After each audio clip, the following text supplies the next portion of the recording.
Stone and bronze, iron and steel. Welcome back to the Cracking Ice and Fire channel, where we wield the tools of the age of silicon to unlock the mysteries of A Song of Ice and Fire. I'm your host, Professor Mage. Glad to see you back. I would offer you watered wine. I fear the cat peed in it. Today we're going to explore the esoteric, mystical origins of the deep, the doom, the sorrows, the silence, and hell. A good place to start is with one of the most central figures in Western esoteric mysticism, Aleister Crowley. Many have called him the most evil man to have ever lived. Do what thou wilt will be the whole of the law. This credo strikes me as remarkably similar to Shai's all is permitted. Back in the 1800s, there were an assortment of societies seeking to understand the higher mysteries. Their source material was an amalgam of unrelated work, including religious texts excluded from the Bible, Kabbalah texts such as the Sefer Yetzirah and the Zohar, Egyptian mythology, Theosophy, spiritualism, the Lesser Key of Solomon, particularly the first chapter, Ars Goetica, Tantra. They were very creatively inclusive in pursuit of higher knowledge. Here's a picture of Aleister Crowley prior to his craven ways, leaving him looking debauched and insane. As a seeker, he joined a rather prominent elite esoteric society called the Hermetic Order of the Golden Dawn. Golden Dawn sounds familiar. Aleister became a member, but kept badgering to be admitted to more and more exclusive inner circles within the order, until he made himself unwelcome. So Aleister moved on and started his own esoteric tradition he named Thelema. He had an estate in Scotland where the balance of the practice occurred. I bet it gives off a bit of a Harrenhal vibe if you visit.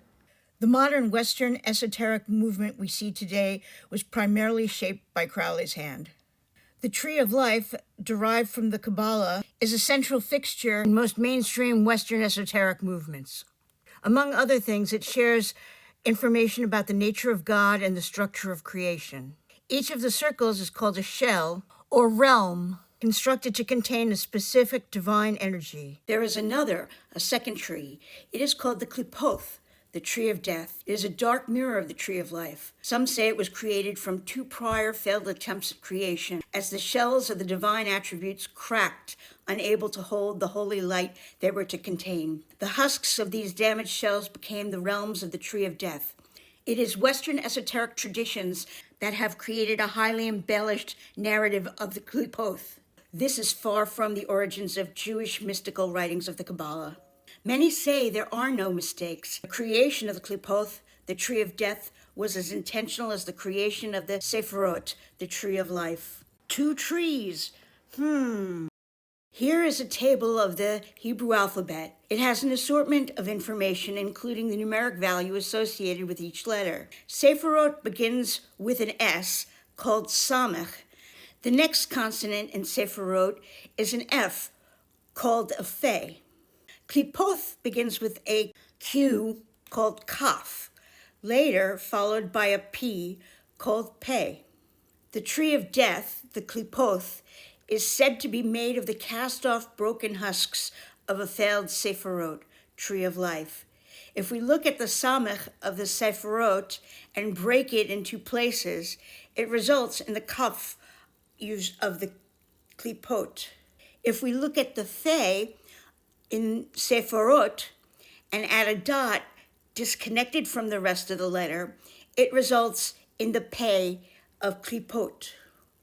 Even the name of the tree of death, Qlipoth, is a broken shadow of the name of the tree of life, the Sephirot. For each holy divine attribute, there is an unholy dark attribute, a shell, a husk.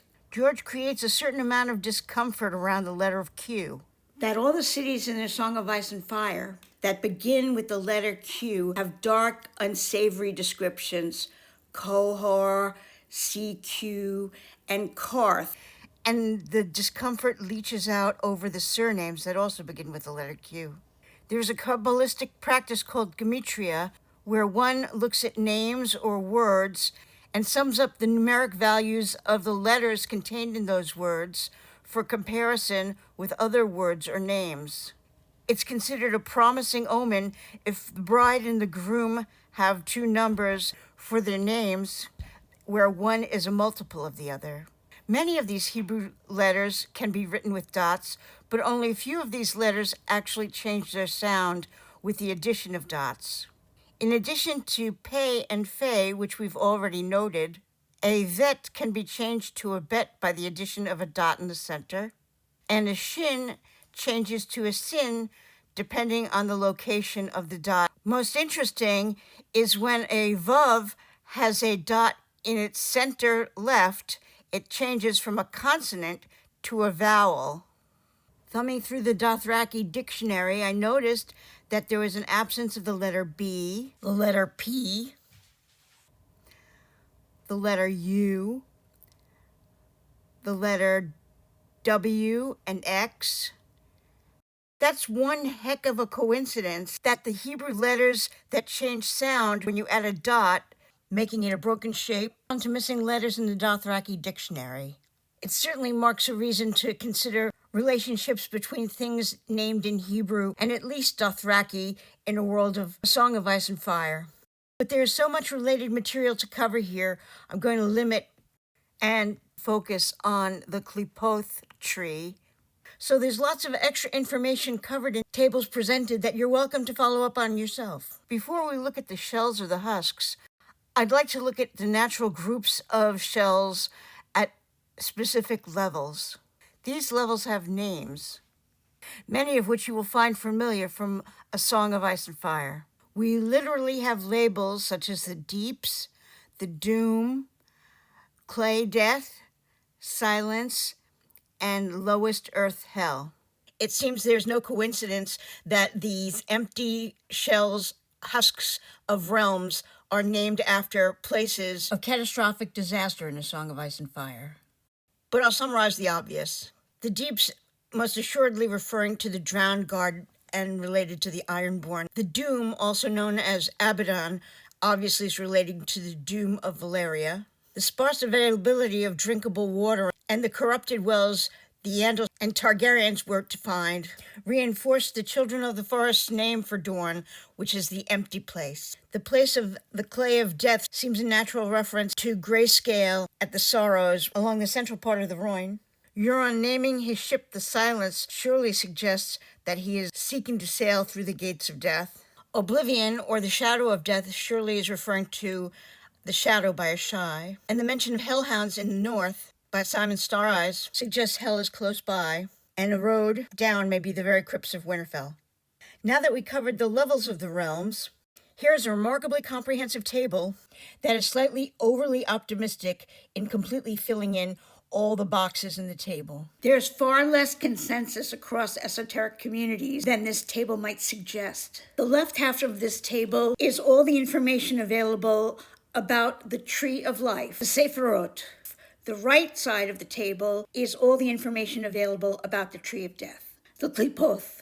Here, the realms are labeled seers. Traditionally, both the Sephiroth and the Qliphoth have 10 realms each. There is an 11th seer for both the Sephiroth and the Qliphoth. The 11th is not attached quite in the same way as the other realms. Let's tie this broad table back to each of the two trees. For example, Keter and Da'at correspond to these realms on the Tree of Life. On the Tree of Death, Targaryen and Arab Zarak correspond to these shells or husks or broken realms on the Tree of Death. And look who we have here, Targaryen, the Disputers. Certainly an apt name, as they seem to have conflict among themselves and with others, eventually leading to the destruction of their very own house. Here's another table I found describing the relationship between the Sephiroth and the Qliphoth.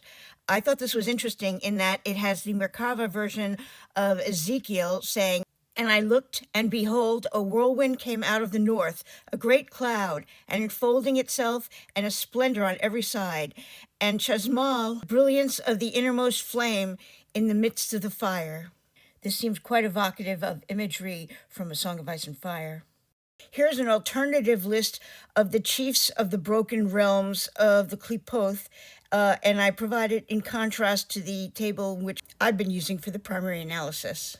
Here's a list compiled by Aleister Crowley of the 12 princes of the Qliphoth, and I thought the images were quite evocative of creatures in A Song of Ice and Fire. For example, we have Admirian, whose colors are like blood mixed with water and dull yellow and gray, and their form is that of a lizard lion, which is very evocative of the sigil of House Reed. We also have Zephyrian, whose colors are like those of the earth, and their form is of partially living though decaying corpses, which is a fairly vivid and accurate description of Bloodraven as the three-eyed crow ensconced in a heart tree north of the wall. I leave the rest of the list to your imagination. As I already mentioned, I'm not going to exhaustively go through the list of all the components of the Tree of Death here, but just run through some of the highlights. The first of the broken realms is Thermael, which are the twins. This realm has the Phoenician god Baal as king, who took living babies as burnt sacrifices. It's associated with the tarot card of Justice, emphasizing the tension and conflict, balancing the two sides, which I generally see as the balance between mercy and justice in a bigger picture. Next, we have the fractured realm of Gogiel, the Hinderers, that has Beelzebub as the lord of the realm and has the major arcana card of the Hangman associated with it. By the way, all the realms are associated with a specific major arcana card, and every major arcana card is associated with a realm. Next, we have Saturel, the Concealers, whose tarot card is Death. The interesting thing about the tarot card Death is it marks transition and is not necessarily bad. It's very interesting how death really seems to be a major motivator for Melisandre. She's both afraid and antagonistic towards death, not necessarily accepting of the idea that all men die. Next, we have Gaag Shalech, the Smiters, whose king/queen of the realm is Astarte, a beautiful angel who rides a dragon. It seems that Astarte, the female name for Astaroth, is very reminiscent of Dani in a variety of ways. And the idea of temperance, control, seems to be very much her Achilles heel. Temperance is the associated tarot card for this broken realm. Next, we have Golachub, the Burners. I just said this was a fabulous piece of art.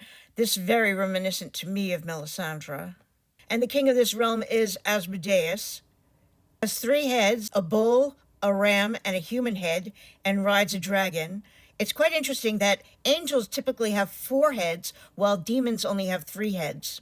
As he's considered one of the 3 kings of hell, it's not a contradiction that the tarot card, the devil, is representative of this broken realm, as he is one of the 3 big devils in hell.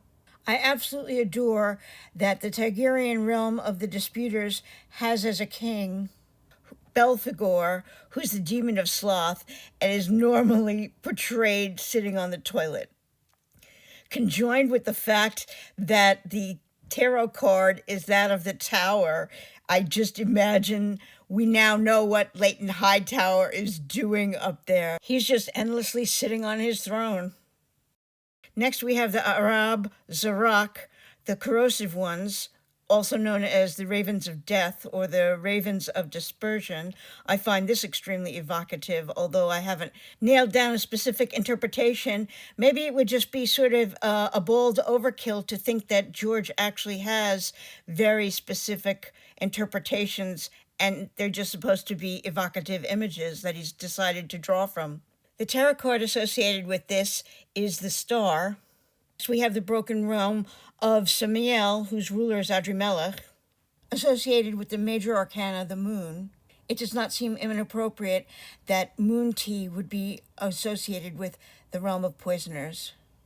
We have the broken realm of the obscene ones that are represented by the Sun major arcana tarot card. The second to last husk or broken realm is known as the Queen of the Night, and its tarot card is Judgment, and I find it very interesting as horns do play a role in A Song of Ice and Fire. And the final realm of the Quoth, the Tree of Death, is the worthless realm, represented by the tarot card The Fool. I can't help but think of Euron as a fool in this context, opening this gateway. Well, that's it for today. See you next video.